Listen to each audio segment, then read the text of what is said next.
Ce dont il s'agit pour nous, c'est de nous tenir en dehors de toute inféodation, c'est-à-dire au plus tard en 1969, cessera pour ce qui nous concerne la subordination qualifiée d'intégration qui est prévue par l'OTAN et qui remet notre destin entre les mains étrangères. C'est la crédibilité de la protection américaine. Le problème, c'est que nous sommes protégés par quelqu'un qui n'a plus envie de nous protéger et qui ne croit plus en nous. Et nous nous accrochons à cette idée-là.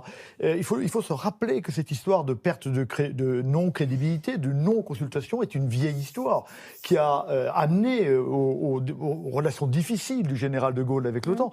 On se rappelle, je crois que c'est la première encoche dans cette affaire-là, c'est au début des années 60. Il y a un lien très fort à ce moment-là, entre la défense de l'Europe et l'Amérique, à cause de la doctrine de la destruction mutuelle assurée. L'idée, c'est que si jamais l'Europe est attaquée, alors je vous défendrai jusqu'à la mort.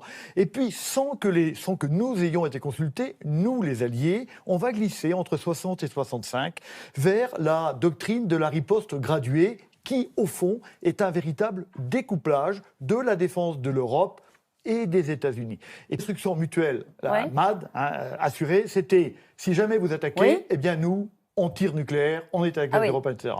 La flexible response, comme ça s'appelait, c'était de dire, bon, si vous avancez un peu, nous, on va voir ce que vous avez fait, et puis on tirera peut-être un tout petit peu si vous détruisez un peu une ville. C'est-à-dire qu'à ce moment-là, ce que pense le général de Gaulle, à juste titre, c'est qu'au fond, la guerre, s'il y en a une entre l'Union soviétique et les Américains, se passera en Europe. Nous, on va les tirer des têtes nucléaires en Allemagne de l'Est, et les Russes vont tirer des bombes nucléaires chez nous, et finalement, nous serons les grands perdants. C'est ce qui va l'amener à quitter la structure intégrée de l'OTAN. La crédibilité, c'est un très vieux problème.